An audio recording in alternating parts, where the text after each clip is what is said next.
Dear Mom, the months from July leading to October have been hard, and will probably always be the hardest time of the year for me.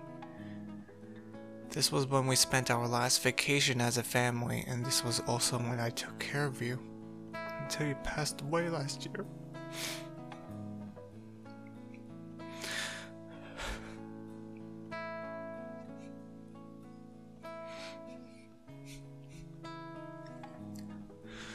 There are so many things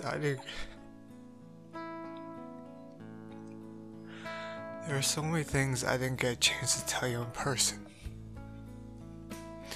And now that you're gone,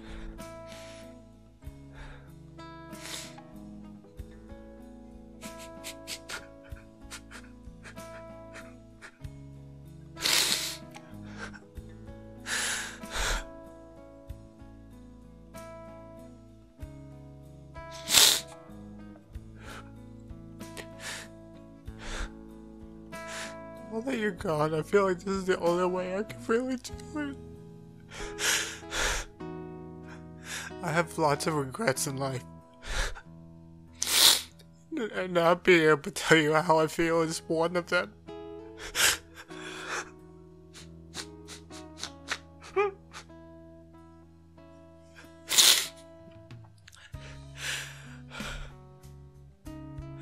Our last vacation together will always be on my mind.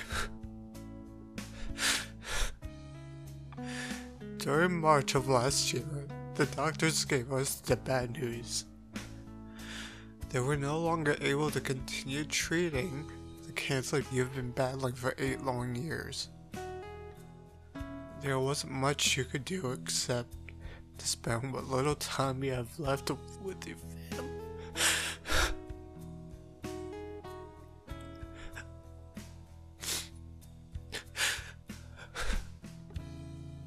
One day in early July, Dad and Jenny took you out to see the gorgeous view of Manhattan and its bridges.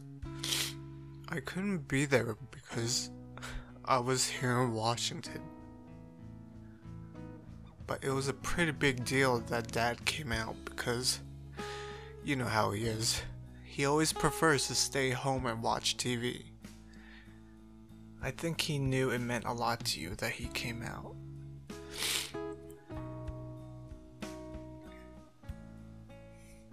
Jenny told me you were really excited to see these jet skis, and how you told her to quickly take a picture of you with them in it. I think it was very cute of you to get excited over something like jet skis, Mom. Jenny always commented on how happy you were in these pictures, and she was right. Every smile looked genuine, and I can tell just how happy you were. I've actually never seen you two share an ice cream before, so when I saw this picture, the first thing I thought was, my god, that was cute. You two are doing things a young couple would do on a date. Jenny has this picture of you three on her phone, and whenever I see it, I always tell her I'm jealous that I wasn't there. You look so happy and I wish I was part of it. While I still envy Jenny and regret not being there that day, I am glad I was able to see you soon after. You had never been to San Francisco before, so Jenny and I thought it would be a great place for us to spend some time together there as a family. Dad unfortunately wasn't able to come with us because of work responsibilities, so I booked tickets and flew the 3 of us to San Francisco. I don't remember if you found out beforehand that I was going to be there. I wanted to surprise you just like how I always do when I come back home and visit you in New York. You and Jenny arrived at the airport before I did, so when I arrived shortly after and saw you two in the terminal lobby, I, like a kid, jokingly crept up and hid behind one of the pillars there. You clearly saw me, but you played along anyway, and pretended I wasn't there. "Where's Sam?" you asked. It was very cute, and I gave you the biggest hug ever. An Asian tour guide took us around California. He showed us some fantastic scenic views and you absolutely loved it.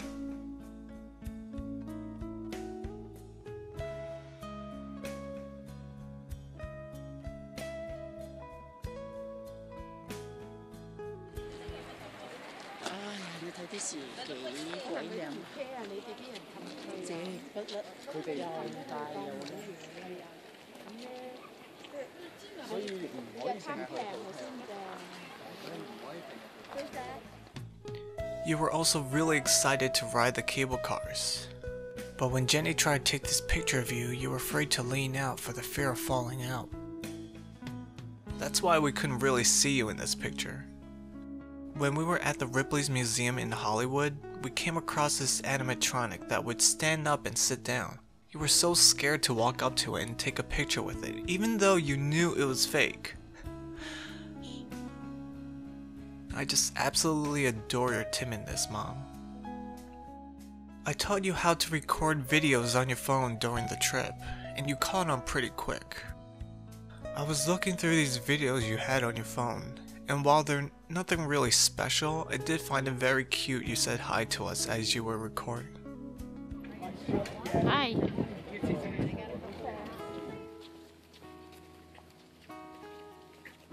Hi.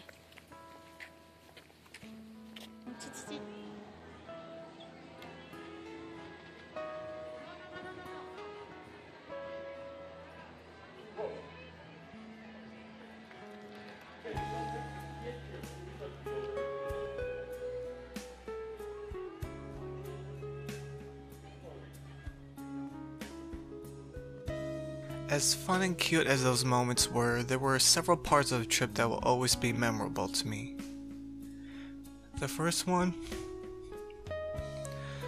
I don't know if you remember, but it was a really foggy day in San Francisco.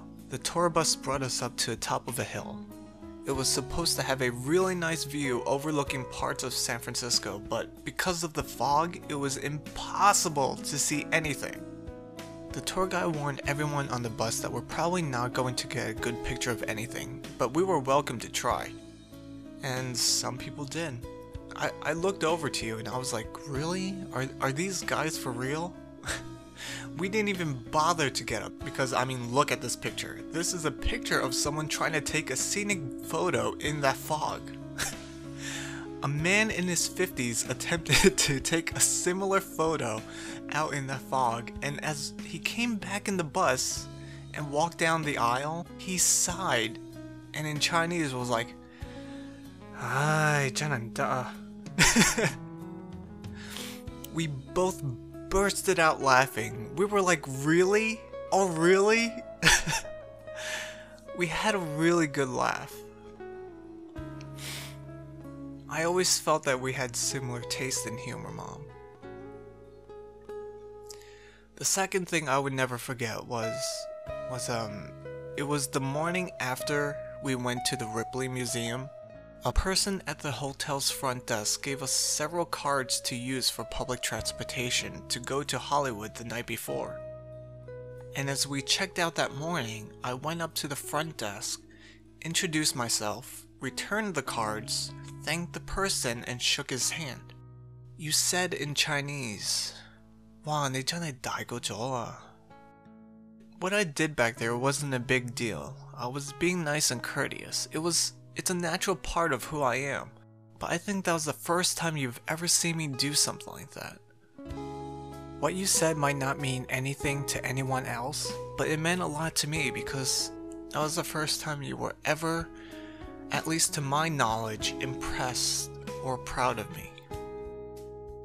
The third thing I would never forget about our trip was at St. Mary's Cathedral. The tour guide brought us here because of its impressive architecture. I'm not really religious, but I prayed anyway. I prayed that you would survive and beat this cancer, despite what the doctors told us. And I think you prayed for the same thing as well.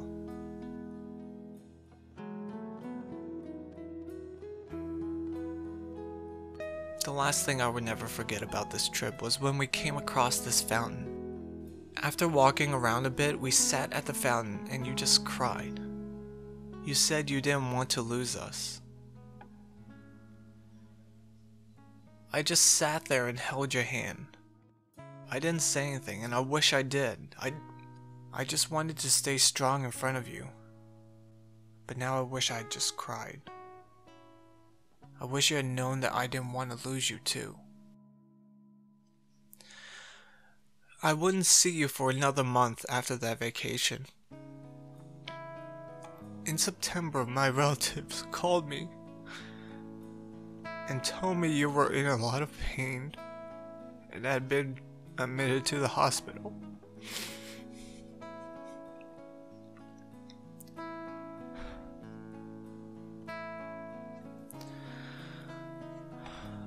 I told my managers about your condition and I broke down crying several times. I flew back to New York as soon as I could. I didn't know when I was going to return to work. I planned on taking care of you until the very end. I already wrote about how I took care of you during your final weeks and what you and I were going through, so I'm not going to regurgitate that here. But one thing I didn't mention there was a moment we had late at night at the hospital. I was laying on the recline chair located at your bedside. That was where I slept for a good 2 weeks while I was at the hospital with you. The TV was on, but I don't think either of us was really watching it. You turned over to your side and looked at me. I did the same. We didn't say anything to each other, but I think we were both thinking the same thing. We were both lucky to have each other.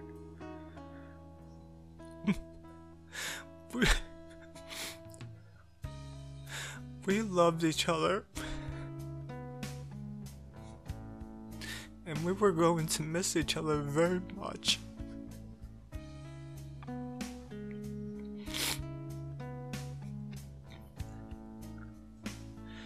You passed away on October 10th, 2016 at 3:25 a.m. with your son, daughter, husband, and your brothers and sisters by your side. A couple of hours later, after you passed away, and with you still laying there on the couch, Grandma and Grandpa stopped by the house. They knew something was wrong when they called your brother and he didn't answer. When they came through the door and saw you with the towel over your head, they both immediately broke down. Grandma removed the towel draped over your head and touched your face as she cried. She said you were still warm. All throughout the night she kept saying how it was her that was supposed to be the first one to go, not you. I called the funeral home and they came and took you away. I told them to leave the necklace I bought for you around your neck. I hope they respected my wish and left it untouched. Dad still went to work the morning you passed. He had to. I couldn't believe he was able to drive and work without letting his emotions affect him. He was never one to publicly show his affection, but I saw him cry. He loves you, Mom, even if you didn't think so at times. A couple of weeks later, you had your funeral. A lot of family and friends came to pay their respects. A lot of us cried. Ling, one of my oldest friends and someone who you always admired, came to say goodbye. Grandma and Grandpa didn't attend your funeral, and I don't hold it against them. It would be unbearable for them to see you there. Before you passed away, you would always show me these photos you took. I think you were really proud of these pictures. Looking through your phone now, I see that you took pictures of existing photos. These meant a lot to you and you wanted to be able to look at them whenever you wanted. Most of these pictures are of me and Jenny growing up and graduating. I wanted you to be buried with these pictures, but the funeral home said that that wasn't allowed.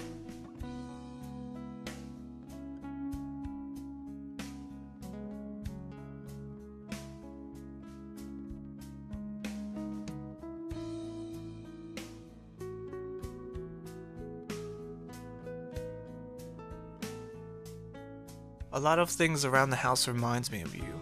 You were the one who decorated and furnished the entire house. You made the house the way it is. I really wanted to put up the lights during the holidays last year, since it was something you always loved doing. You loved putting up the Christmas lights and tree, but since your passing was still so recent at the time, Dad thought it wouldn't be appropriate to put up lights and be festive. I think we'll be able to do it this year. I want to keep your tradition alive, even if that tradition is so commonplace. Everyone misses you, Mom, but Grandma probably misses you the most. It's hard for me to be alone with Grandma because whenever we see each other, we always think of you and how the other person is lonely without you. But I also think that's the reason why we need to be there for each other. Grandpa misses you too, but I think it's Grandma who's suffering the most. Aunt, your sister, tells me Grandma wanders around the neighborhood a lot. I think she's trying to keep her mind preoccupied because she's still heartbroken over the loss of you. I don't think her or any of us can get over your death. I've dreamt about you a lot. None of these dreams actually happened, and none of them were happy moments either. They're always somber. I mean, yeah, we were always spending time together in these dreams, but it was because we knew there wasn't much time left for you. I've cried many times, Mom. I've cried at my desk when I was at work. I've cried during a live stream. I cried when making this and the previous videos about you. I'm sorry, Mom. I'm sorry for being a jerk to you when I was younger. I'm sorry I wasn't able to make you completely happy. I'm sorry you're not around for if or when I get married or have kids. That was something you really wanted. You wanted to see me get married. Even during your final weeks, you told me I should go out, not worry about you, and find a nice girl. You know I was never going to do that, Mom. I came back to take care of you, and that was the only thing I was ever going to do.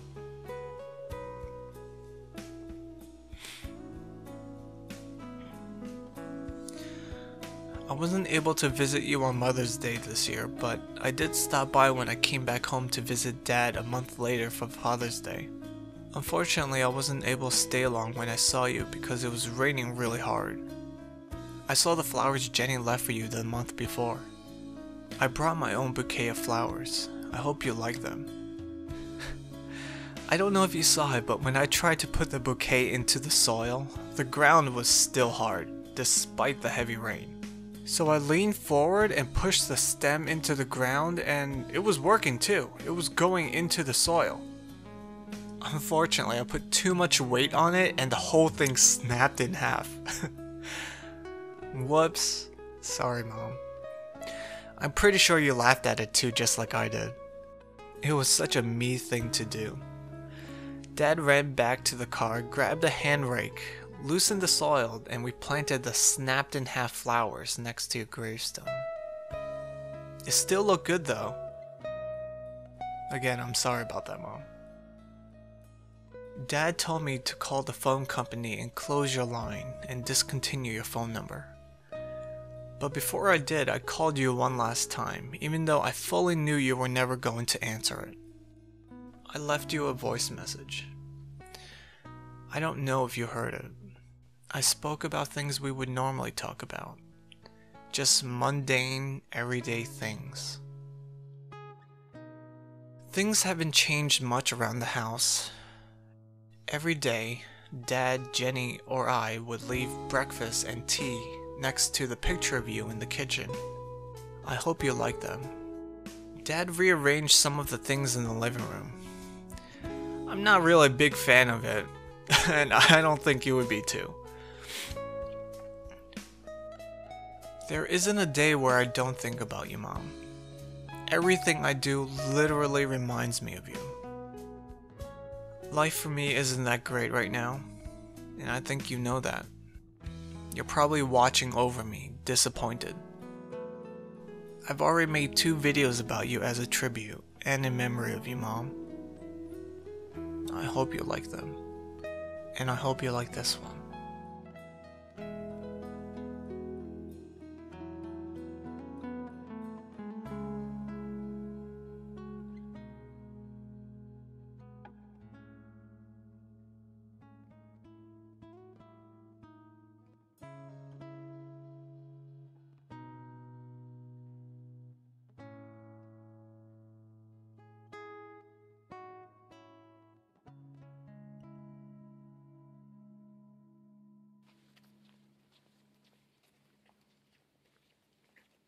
Hi.